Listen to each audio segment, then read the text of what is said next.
Hi అండి. అందరికీ ప్రభువైన యేసుక్రీస్తు నామంలో నా హృదయపూర్వకమైన వందనాలు. అందరూ బాగున్నారు కదా? ఈరోజు మనం ఎంత ప్రార్థన చేసినా సమాధానం రావట్లేదు. మనం ఎంత తపస్సు చేసినా కొన్ని కొన్ని విషయాల్లో మనకి విజయం దొరకదు. సో, ఎందుకు దొరకట్లేదు? హ్మ్.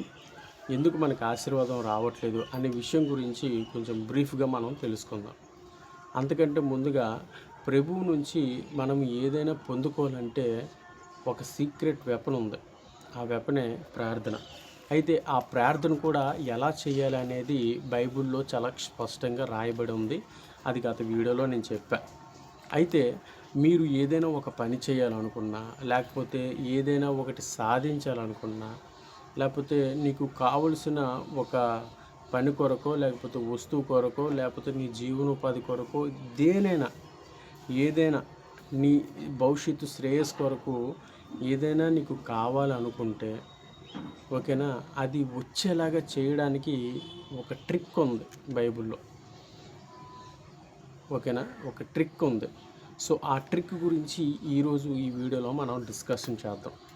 ఓకేనా, రైట్. మనం ఫస్ట్ ఆఫ్ ఆల్ ఆ ట్రిక్ అంటే ఏమీ కాదండి. ట్రిక్ అంటే నేనేదో స్వయంగా చెప్పింది కాదు. స్వయంగా బైబిల్లోనే ఆ ట్రిక్ ఉంది. బైబిల్లోనే ఆ యొక్క వాక్యం ఉంది. సో మనం బైబిలే రిఫరెన్స్ చేస్తాం, మరి ఇంకేమీ కాదు. ఓకే, మనకి లూకా సువార్త 18వ అధ్యాయం 1వ వచనం మీరు చూడండి. వారు విసుకక నిత్యము ప్రార్థన చేయుచుండవలెననుటకు ఆయన వారితో ఈ ఉపమానము చెప్పెను. చూడండి, ఇక్కడ స్వయంగా ప్రభువైన యేసుక్రీస్తుల వారే వారి శిష్యులకి ఈ మాట చెబుతున్నారు. వారు విసుగక, ఈ శిష్యులు విసుగక ప్రార్థన చేసేలా ఉండటానికి వీళ్ళకి ఒక ఉపమానం చెప్తారనమాట. సో ఈ ఉపమానంలో ఏమంటే ఒక రాజు ఉంటాడు. ఆ రాజు మనుషుల్ని ఖాతరు చేయడు, అలాగే దేవుడిని కూడా ఖాతరు చేయడు. సో అలాంటి రాజు దగ్గరికి ఒక విధవరాలైన స్త్రీ నాకు న్యాయం చేయండి అనేసుకుని తరచూ ఆయన్ని అడుగుతూ ఉంటుందన్నమాట. ఆ రాజు విసిగిపోతాడు. అబ్బా, ఏట్రా నాయనా, ఈవిడ ఎంత చెప్పినా నా దగ్గరికి న్యాయం చేయమని వస్తుంది. నేనేం న్యాయం చేస్తాను?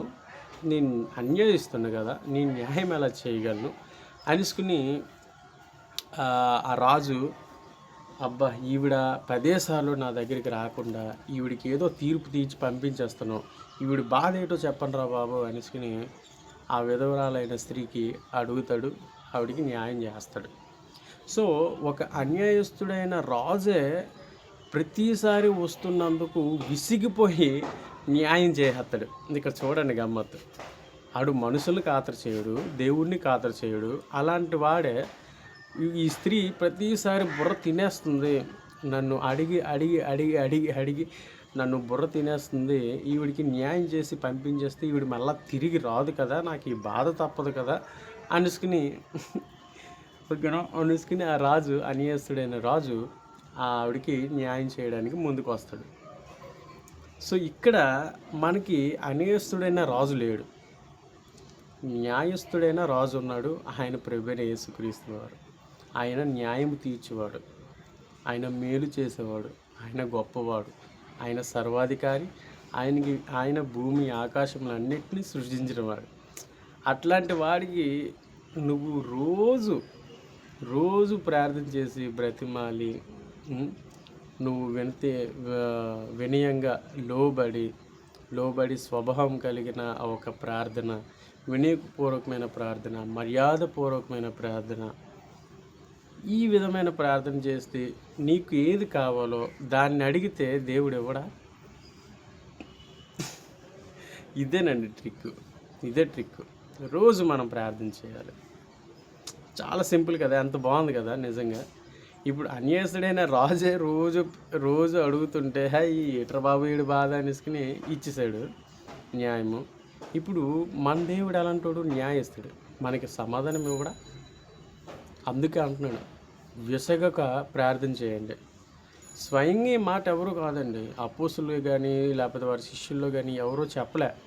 స్వయంగా ప్రభువైన యేసుక్రీస్తుల వారు ఈ మాట చెప్తున్నాడు. మీరు విసగక ప్రార్థన చేయండి, విసగక అడగండి, విసగక మాట్లాడండి, విసగక మీరు మోకాళ్ళపైన ఉండండి. ఆయన స్కిన్ ప్రభువైన యేసుక్రీస్తుల వారు చెప్తున్నారు. సో ఇప్పుడు మనం ఏం చేస్తాం? విసిగిపోతామా ప్రార్థన చేసేటప్పుడు? ఇదేనండి ట్రిక్. విసగకూడదు, ప్రార్థనలో విసుగుండకూడదు. నిరంతరము ప్రార్థన చేయడానికి నీ మొహకళ్ళు వంచాలి. వండర్ఫుల్ అండి. నిజంగా నాకు ఇది చెప్పినప్పుడు చాలా, ఇది చదివినప్పుడు కానీ ఇది చెప్తున్నప్పుడు కానీ చాలా యాంగ్జైటీగా ఉంది. ఎందుకంటే అవును, నిజమే కదా. దేవుడు సర్వాధికారి, సర్వశక్తిమంతుడు, ఏదైనా చేయగలడు.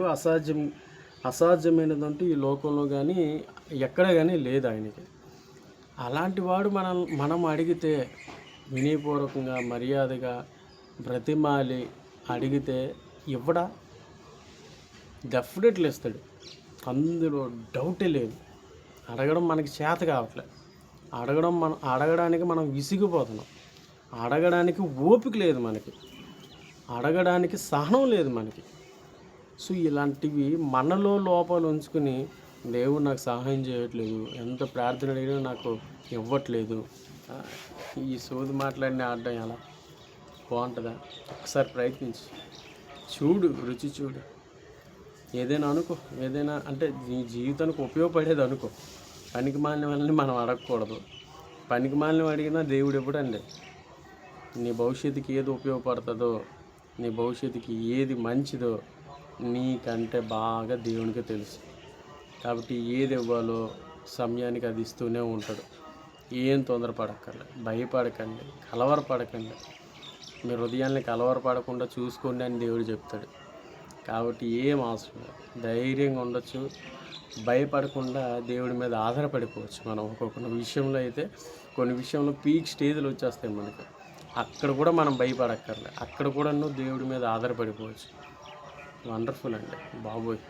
చెప్తుంటేనే నాకు ఒళ్ళు జల్దరిస్తుంది. నేను కూడా అనుభవించాను. ఇప్పటికీ నేను ప్రార్థిస్తాను, ప్రేయర్ చేస్తూ ఉంటాను. కొన్నిసార్లు గ్యాప్ అయితే తీసుకుంటాను.